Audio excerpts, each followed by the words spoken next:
الفرق ما بين الدايرتين دول رغم ان هما الاتنين غرزة واحدة اللي هي غرزة الحشو، بس التكنيك بتاعهم مختلف. هنا انا استخدمت تكنيك اسمه يارن اندر، فبيبقى الغرزة او الشغل بتاعي ناشف شوية. اما هنا انا استخدمت تكنيك اسمه يارن اوفر اللي هو باخد الخيط من فوق الابرة، بتكون الشغل ايه يعني طري شوية. تمام، تعالوا نشوف بقى ازاي نعمل الغرزتين دول. حاجة هنتكلم عن اليارن اندر. انا هاخد الخيط مش من فوق الابرة، لا، من تحت الابرة. بصوا بلفه من تحت وهنسحب لبره. تمام، مرة كمان خدته من تحت الابرة، هتلاقوا الغرزة عملت اكس كده. تمام، مش من فوق، من تحت، من تحت الابرة وهنسحب. تمام، مرة تانية من تحت، من تحت وبرضو من تحت الابرة. مش مشكلة خالص، الباترن اللي احنا شغالين عليها دي مش مهم، بس الفكرة شوفوا التكنيك عامل ازاي. تمام. ليه بقى برشح ديت للإيميجرومي اكتر من الغرزة التانية اللي هي اليارن اندر، اللي هي اليارن اوفر سوري؟ علشان هنا لما الولاد يلعبوا بالعروسة اللي احنا عاملينها او الدبدوب او اي حاجة، مش بترخي بسرعة ومش مش بتعمل فراغات، بتفضل محافظة على شكلها الأصلي فترة طويلة جدا. علشان كده أغلب الباترونات اللي فيها عرايس أو دباديب أو كده هتلاقوها بتستخدم الباترون دي. تمام، فاحنا مش هناخد من فوق الإبرة، هناخد من تحت الإبرة. حاجة كمان، لو احنا بدأنا الشغل بالتكنيك ده اللي هو يارن أندر او الخيط من تحت الابره كده زي ما انتم شايفين، لازم نكمل عليها، يعني لازم نكمل لحد النهايه عشان هيبان الفرق في الشغل. تمام، اما لو بدأنا باليارن اوفر فهنكمل يارن اوفر لحد الاخر، يعني ما نجيش في النص ونغير، لان بجد بيبقى شكلها وحش وباينه، باين جدا جدا. بس كده دي كده الغرزه. بصوا شكلها عامل ازاي، تحسوها ايه اكس اكس كده، مش مسحوبه لورا زي التانية.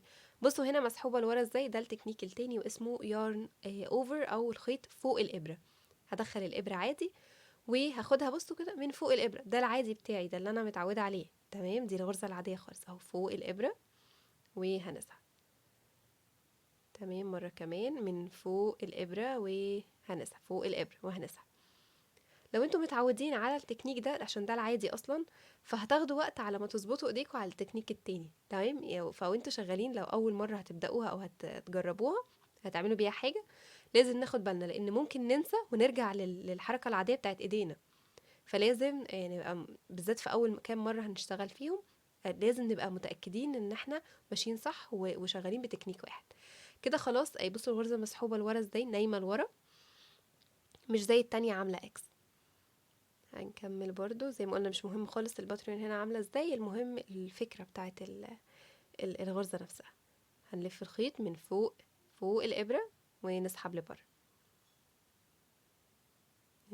ايوه، ولبره. بس كده، وده الغرزة العادية خالص.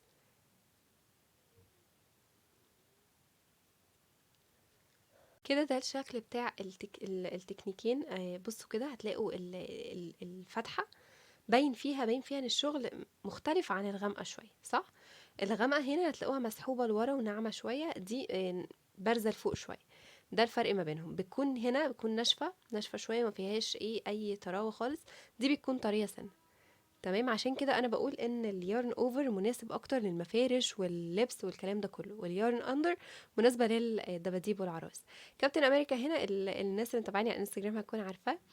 ده انا كنت عاملاه اول ما بدات خالص باليارن اوفر، يعني اللي هو كان الخيط من فوق الابره، ده كان من تحت الابره. بصوا الفرق في الفينش فظيع، يعني بيبان جدا جدا الفرق ما بينهم. يعني العروسة الكبيرة دي ناشفة وزي ما هي، ويعني بقالها فترة ومحافظة على شكلها زي ما هو. التانية لا، اتبهدلت بعديها بحاجة بسيطة خالص. تمام، بصوا بتكون طرية اكتر، وكمان الفراغات دي بعد شوية بتبان.